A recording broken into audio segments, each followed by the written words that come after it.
En estas épocas donde todos los días se agitan la muerte de la ideología, hemos instalado este grito donde las ideas no han muerto, nuestra memoria no está pisoteada, nuestro pasado nos da orgullo y nuestro presente es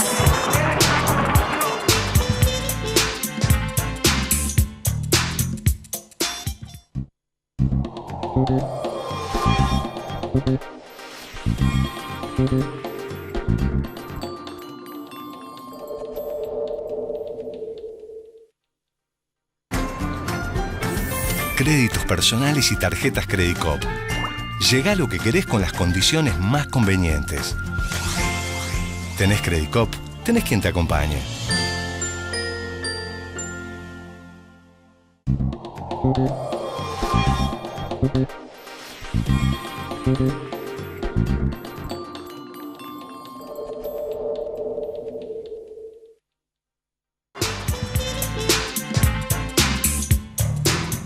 ¿Qué tal? ¿Cómo les va? Bienvenidos a esta nueva edición de La Cultura del Trabajo. Y bueno, una semana donde seguramente la cuestión de fondo, o la cuestión no coyuntural, si se quiere, son las elecciones en Venezuela. Y digo cuestión de fondo porque ahí se mueven o se juegan muchísimas cuestiones sobre la validez de las formas democráticas, sobre si hay democracia formal o si hay democracia participativa. Pero además se juega una cuestión que es muy sensible y muy evidente, que es cómo los medios de difusión en general y en forma absolutamente mayoritaria intentan invalidar una participación de un pueblo que, la verdad, es un ejemplo importante. Pero a su vez tenemos una coyuntura donde en estos mismos momentos todavía están detenidos compañeros del subte, de la Asociación Gremial Trabajadores del Subte por una medida de acción directa. Coyuntura y temas de fondo vamos a tratarlos durante este programa, ¿verdad, Hugo? ¿Verdad, Claudio? ¿Qué tal? Buenas noches, bienvenidos. Y algo que marcabas vos que me parece muy interesante, el rol de los medios en todas estas actitudes. Hablabas de Venezuela, pero también podemos traer este mismo escenario a lo que sucedió hoy precisamente a la mañana cuando los metros delegados llevaban a cabo una de las tantas medidas de fuerza para que el jefe de gobierno, Horacio Rodríguez Larreta, por fin haga oídos a estos reclamos. Bueno, finalmente la policía fue al mejor estilo, ¿se acuerdan, no? Aquellas épocas, hace 100 años, los rompehuelgas, al mejor estilo de rompehuelgas, empezaron los palazos, balas de goma, golpearon a todos los trabajadores que ejecutaban un reclamo legítimo, porque, Claudio, si te pones a pensar, le niegan la paritaria, una paritaria del 15% cuando es a Vox Populi y funcionarios del gobierno están diciendo que la inflación va a estar rondando el 30%. Estamos hablando de un 50% de pérdida de aumento que deberían tener legítimamente. Después, la persecución gremial. Persecución gremial por los reclamos que efectuaron los metros delegados cuando abrieron los molinetes. Bueno, dicen que eso no está amparado en las medidas gremiales y por eso suspendieron a 114 trabajadores y hoy a 150 más. Estamos hablando de 264 trabajadores suspendidos por medidas de fuerza, una medida que está totalmente amparada en la Constitución Nacional. Partimos de ahí también. Trabajar con materiales cancerígenos como los que están en la línea B. Bueno, es un combo bastante explosivo, ¿no?, en esas condiciones de trabajo. Sí, pero yo te diría que es peor todavía, Hugo, porque si uno dice, a ver, ¿por qué se están... Vos notaste, usted notó seguramente que las medidas de acción directa de los trabajadores del subte fueron cuidadosas, arrancaron con muchísimo cuidado, arrancaron con horarios que no eran horarios pico, arrancaron con medidas de fuerza como abrir molinetes, que no impide el traslado de pasajeros, lo hicieron en líneas y en horarios de manera tal de no generar un paro total y no perjudicar sobre todo a aquel que va a trabajar. O sea, y esto viene hace más de 30 días. Entonces, ¿qué es lo que está sucediendo? ¿Cómo puede ser que no haya un acuerdo? ¿Cómo puede ser que ahora se profundice la medida? Y de nuevo la tendencia puede llegar a ser echarle la culpa a los más débiles. O sea, echémosle la culpa a los metrodelegados. Y en realidad, del lado del propio gobierno, de la autoridad de aplicación, no se está llamando a los metrodelegados a la mesa de negociación cómo tendría que hacerse, sino que hoy el gobierno está jugando en los trabajadores y con los trabajadores del subte una interna gremial. Así es como se lo estoy diciendo, una interna gremial. El conflicto tiene o viene a consecuencia de no sentar a los legítimos representantes de los trabajadores a la mesa de negociación. El gobierno, producto de jugar esta interna gremial, es que está dejando de a pie a todos los ciudadanos, no los metrodelegados. Los metrodelegados quieren discutir y quieren acordar. El gobierno no quiere llamar a los representantes legítimos de los metrodelegados. Este es el problema, Hugo. Sí, Claudio, me voy a arriesgar diciendo este conflicto en el que se mete el gobierno no hace más que fogonear aquella vieja compulsa que se hizo entre la UTA y los metrodelegados cuando finalmente lograron desprenderse del gremio de la Unión de Transporte. Bueno, ahora el gobierno sigue jugando ahí, tiene un acuerdo con la UTA, es claramente visible, está Jorge Triaca detrás de este acuerdo, y por eso es también que la mano dura, ¿no? No dar el brazo a torcer, en este caso, de la paritaria, que es el tema puntual que atañe a todos los delegados. La paritaria es del 15,02%.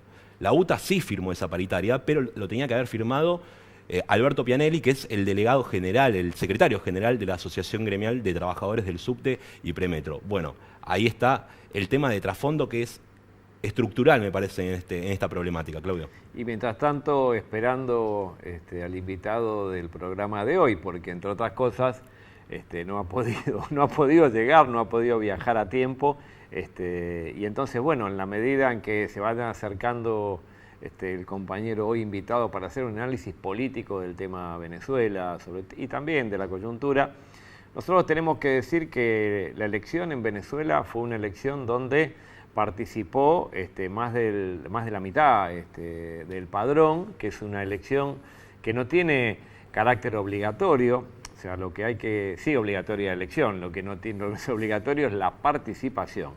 Y nos están mandando algunos números de la elección en Venezuela que tiene que ver con la comparación con otros países donde la elección no es obligatoria. Casualmente son países que hoy día están enfrentando la presidencia de Maduro de manera tal, diciendo, bueno, invalidando el acto democrático, diciendo que esto no es en realidad un acto verdaderamente de participación. Fíjense ustedes, los porcentajes de abstención. En Chile, las elecciones presidenciales de 2017, fue a votar el 50% del padrón. 50% del padrón, y estamos hablando que en Venezuela votó el 54%. Claro, pero ¿querés una mejor? Estados Unidos, ¿sí? A ver, elecciones presidenciales del 2016, ¿cuánta gente fue a votar? Y a ver, arriba. 40%. No, más me arriba, más, 70%. 45% votó en Estados Unidos en el 2016, la elección presidencial que nos dejó como regalito al amigo Trump. España, elecciones generales 2018. 2018, a ver. ¿Cuántos votaron? Porcentaje. Y lo tiro abajo porque está tirando todo abajo. 50%. No, 33% Hugo votó en España para las elecciones generales del 2016. ¿De quién sufrimos angustia de separarnos, según el presidente? Sí, y Alemania, que siempre es un ejemplo del capitalismo, de la participación, del orden, etcétera, etcétera. ¿Cuántos votaron? A ver, Alemania? con ese tono, 2013, 2013. Con ese tono un tanto irónico me da miedo arriesgarme. No, te da miedo. 30% del padrón votó. No, 30 no puede ser. 30% del padrón. 30% no fue a votar, es un país modelo. No, 30% es el que participó. Mirá, bueno, ahí está la Colombia, elecciones generales de 2014, ¿cuántos votaron? 40. Colombia. 40. No, Lo mío no es la lotería. 47%. 47. Espectacular. Bueno, ¿cuál es el drama entonces con Venezuela, que se intenta invalidar absolutamente la elección, siendo que no es tan grave, digamos, es de los países donde la elección no es obligatoria y votó mayor porcentaje del padrón, Hugo? Sí, es toda una construcción de relato, ¿no? Porque estás hablando de que el acatamiento a la elección fue bastante alto comparado con otros países que se considera de primer mundo. Claro, sobre todo teniendo en cuenta que la gran campaña durante todo este tiempo fue no vaya a votar. O sea, la campaña de la oposición, si bien la oposición se presentó, fue que no había que presentarse, algo medio esquizofrénico. ¿Y cómo haces para cambiar si no te presentás? Bueno, es que justamente lo que no se puede decir es que la abstención, teniendo las posibilidades de ir a votar, una cosa es si vos decís no puedo ir a votar, me lo impide, no hay mesas, no hay sistema, hay que hacer unas colas inmensas. No, la oposición se presentó, pero a su vez la campaña de todos los países alrededor de Venezuela fue no participar para invalidar la elección. Un discurso esquizofrénico. pero un discurso que denota, en definitiva, que si vos querés si vos querés cambiar algo, participá y votá en contra. Es medio raro decir no me votes. Es muy raro decir no me votes. Te presentás a una elección y decís no me votes. Sí, es muy loco. Estaría bueno tener ese tipo de candidatos en algunas ocasiones. Sí, pero fue así, digamos, fue una campaña sistemática durante todos estos meses para invalidar la elección. Como la oposición se presentó, entonces la campaña fue, nos presentamos pero no vayan a votar. Bueno, en este caso, como dicen los compañeros venezolanos, abstención no mata elección, ¿verdad? Precisamente. Bueno, y aprovechamos para darle la bienvenida a Gabriel Fernández, periodista, colega. Muy bienvenido, Gabriel. Gracias por venir. Siempre en esta mesa. Es un honor tenerte aquí. Bueno, estamos debatiendo un poco sobre las elecciones en Venezuela y el contexto de la región. El alto grado de acatamiento que tuvieron las elecciones, y a pesar de ello todavía se las siguen deslegitimando. Seguramente, además viniendo de gobiernos que no han tenido una gran legitimidad democrática en su irrupción. Que Brasil cuestione el funcionamiento de las elecciones en Venezuela es por lo menos llamativo.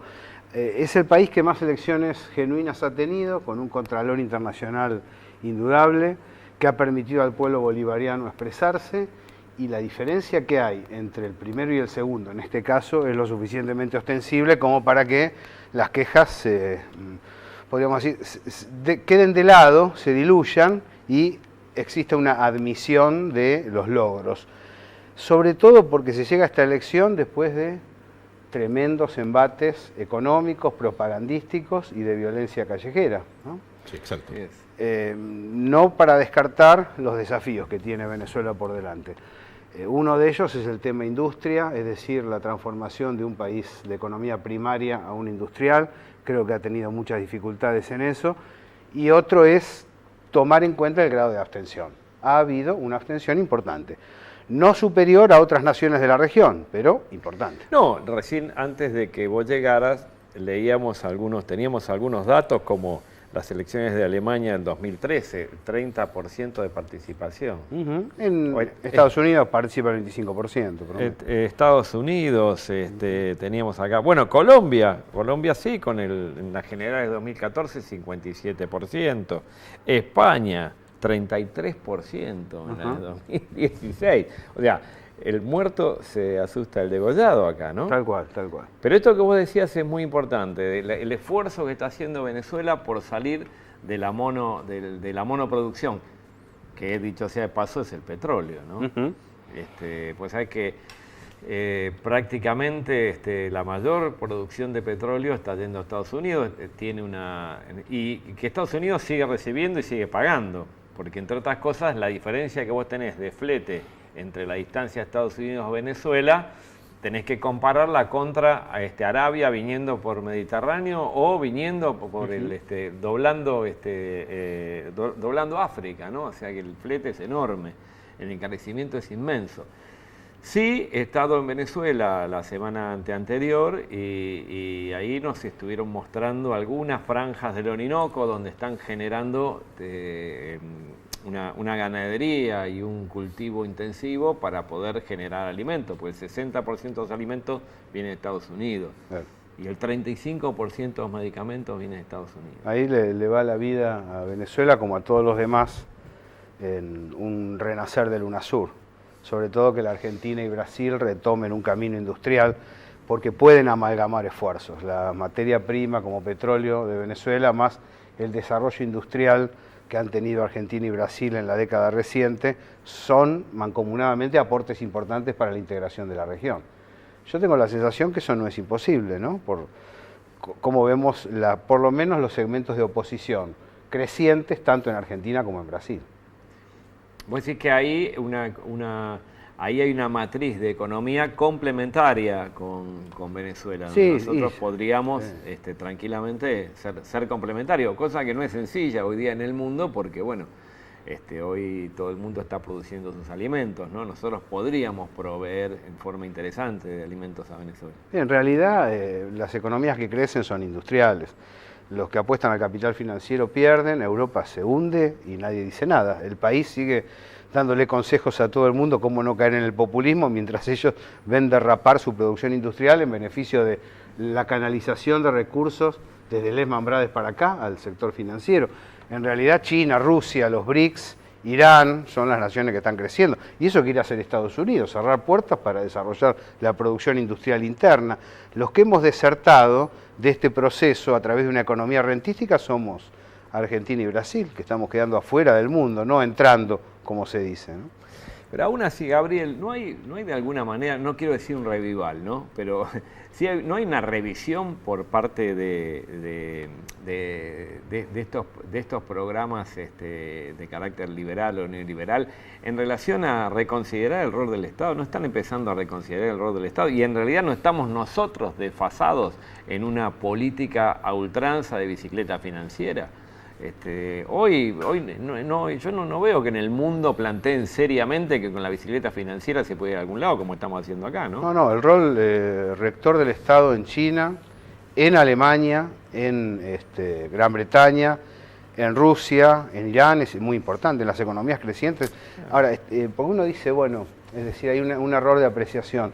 Muchas veces se dice Europa, ¿no? Y agarrás una nación europea, Francia, por ejemplo, y lo comparás al volumen económico ruso. No es lo mismo, ni al chino, no es lo mismo. Las economías que realmente crecen son las que tienen rol rector del Estado y no confunden ahorro con inversión. Es decir, la Argentina está sometida a un plan de ajuste que enfría la economía en lugar de tener inversión productiva que la dinamice. ¿Quién dijo que el ahorro es bueno para una sociedad? Es el circulante en la calle lo que vale en una sociedad. Es decir, el poder de compra, la inversión productiva y ir hacia los valores que encarnan una suerte de círculo virtuoso, no un círculo vicioso. Es cierto, pero las naciones que han quedado por fuera del juego económico son aquellas que le han dado el Estado a los sectores económicos financieros, los que son gobernadas por los espacios financieros. Bueno, en base a este desfasaje que vos recién mencionabas, Claudio, hoy el ministro Nicolás Dujovne actuó por primera vez en su rol de superministro y se reunió con toda la cartera de los gabinetes. Pidió más ajuste, o sea, claro. ¿Se viene un achicamiento mayor del Estado? Hay una reunión a fines de la semana anterior de los empresarios concentrados con Macri y hubo un encuentro con la gente del Fondo Monetario Internacional. Entre ambos coincidieron que necesitaban centralizar los esfuerzos en un hiperministerio para garantizar la transferencia de recursos, ¿no? Para garantizar básicamente que la economía productiva le dé dinero a la economía rentística. Y no es casualidad que sea Nicolás Dujovne, el ministro de Hacienda. No, claro, que es además un gran fugador, ¿no? Ahora que viene el Mundial, no es un gran jugador, es un gran fugador. ¿Jugador o fugador? Es un gran fugador. Con F, Claudio. Es el más importante, ¿no? Uno de los más importantes que figura en los Panama Papers. Y también es uno de los tipos que ha manejado la economía después de Prat Gay hasta el presente en un declive notable. O yo estoy muy equivocado. O los precios no han crecido, o los salarios no han caído, y yo no me doy cuenta de lo que está sucediendo. Pero la apertura industrial está deteriorando a la República Argentina y generando falta de trabajo. Bueno, ¿qué pasa con eso?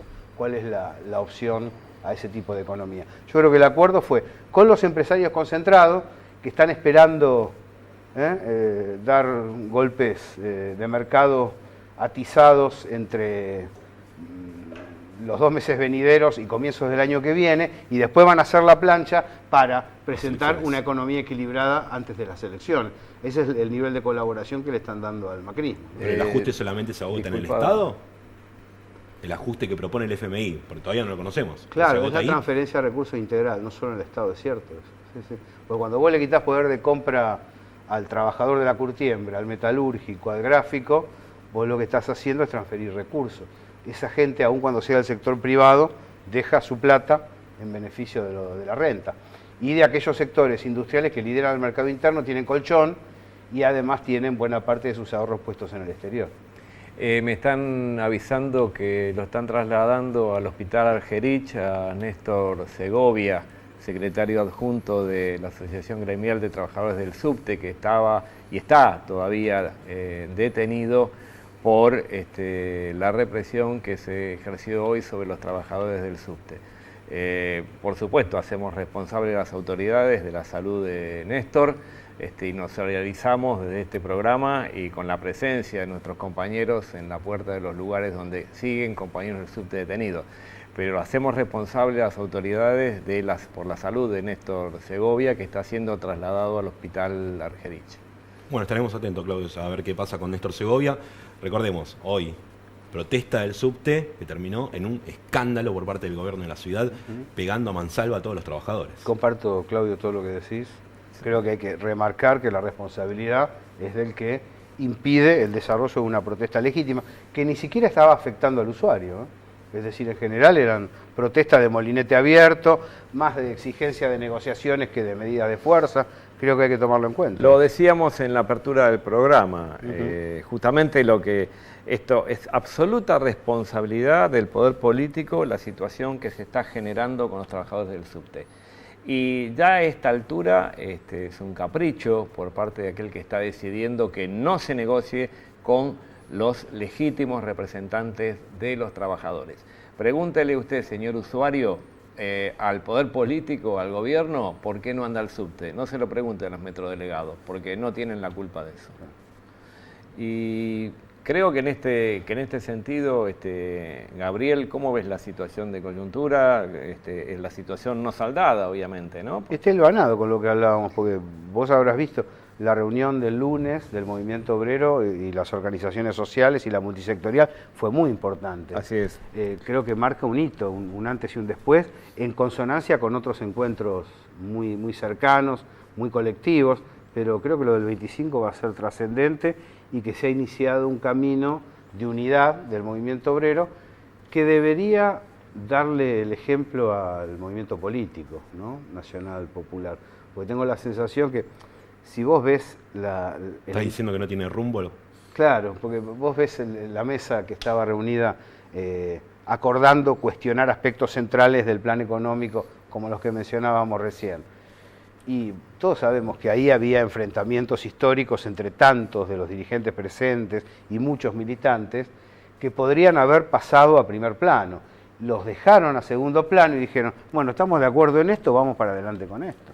Yo creo que todavía, aún la dirigencia más lúcida del campo nacional popular no termina de darse cuenta de la gravedad de la situación y de la importancia de generar esperanza a la hora de hacer campaña preelectoral. Vos tenés que tener un candidato y un programa que diga, yo puedo mejorar esta situación, yo puedo cambiar esta situación, yo puedo hacer avanzar el país. Que es una traducción a nivel a nivel masivo, es decir, si vos participás, si vos acompañás con tu participación, vos podés cambiar tu situación y la de todos.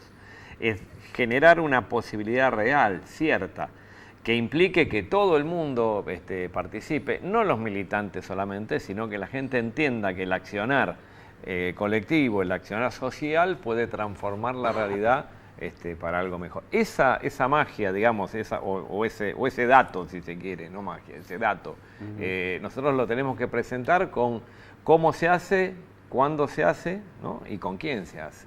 Y además no aflojar el debate, porque hay sectores medios dessindicalizados que se la pasan diciendo, ¿y los gremios qué hacen? ¿Y la CGT qué hace? ¿Y la CTA qué hace? ¿Y vos qué haces? ¿No? ¿Y vos qué haces? Por lo pronto los sindicatos están en la calle desde el 2016, junto con las organizaciones sociales exigiendo lo suyo. Seamos sinceros, no ha habido un día, desde que asume este gobierno hasta ahora, que no haya habido una movilización realizada por algún sector laboral exigiendo sus derechos, pidiendo por los demás. Ahora, hay sectores que hacen de la crítica al sindicalismo una cuestión de principios. Bueno, ¿qué ofrecen mejor? ¿No? Así es, y vos pensás este desfasaje entre lo que generamos los sindicatos y lo que la gente percibe, ¿a qué se debe según vos? Bueno, por supuesto hay errores propios, ¿no? Hay errores de los sindicatos, pero creo que acá la gran campaña de la comunicación concentrada y la gran campaña del oficialismo en el poder y del oficialismo macroeconómico es destruir los sindicatos, porque a mayor nivel de organización social, mayor PBI industrial y mayor reparto de riquezas internas. Pues si le pego al que más me molesta. Claro, los desaparecidos, más de la mitad han sido delegados gremiales, trabajadores de distintos rubros, no nos olvidemos de eso. golpearon ahí con mucha intensidad y vuelven a golpear ahora. Estos compañeros están presos hoy. Estos muchachos han dado una pelea justa, no violenta, y sin embargo están detenidos. Bueno, hay cosas que se reiteran. El macropoder en la Argentina sabe que lo que hizo crecer a la Argentina en el 45 y al 55 y en el 2003-2015 es la capacidad de organización del pueblo argentino. Entonces vos decís, voy no solamente por el sindicalismo en general, sino particularmente voy por la capilaridad que tiene el sindicalismo, los dirigentes sindicales y las organizaciones gremiales para llegar a la base, a los trabajadores en general. Este es el elemento distintivo que nosotros tenemos, claro, y es el elemento que hay que tratar de atacar, ¿verdad? A tal punto que cuando se da la crisis de los 90, el último tramo, fíjate cómo incide, que las organizaciones sociales toman el ejemplo de los sindicatos. Por eso no hay inseguridad, como dicen en la Argentina, porque lo que serían maras en Centroamérica son organizaciones de trabajadores desempleados, que no quieren perder su condición social. Hoy, entonces, la tarea, si a ellos les molesta tanto, entonces la tarea central es más organización, más participación, más rol de los sindicatos en relación a nuestra relación con nuestros representados, generar más resistencia, pero también generar una alternativa. Porque si no generamos una alternativa, la resistencia por sí misma no frena el plan económico ni ofrece un cambio de gobierno real. Entonces se necesitan actores, y esos actores tienen que estar al alcance de la gente, al alcance de la posibilidad, darle la posibilidad de que la gente cambie una realidad. Esa es una obligación que tenemos todos, una obligación no solamente los dirigentes gremiales, sino, como vos decís, fundamentalmente la clase política, los dirigentes de oposición. Y yo creo que tenés razón, en ese sentido hay un desfasaje entre el grado de resistencia, que es todos los días, entre la participación sindical, las organizaciones sindicales, con sus vaivenes, con sus diferencias, y la conducción política, que no, y si no, veamos el caso del propio Parlamento, ¿no? El propio Parlamento tiene hoy las mayorías necesarias para frenar todo este tipo de ofensiva y, sin embargo, no está haciendo todo lo que se podría hacer. Bueno, ayudemos a que eso sea así, ayudemos a que se pueda participar. Nos estamos yendo, se nos termina el tiempo, les agradezco su presencia y nos vemos la semana que viene en otra de la cultura del trabajo. Gracias.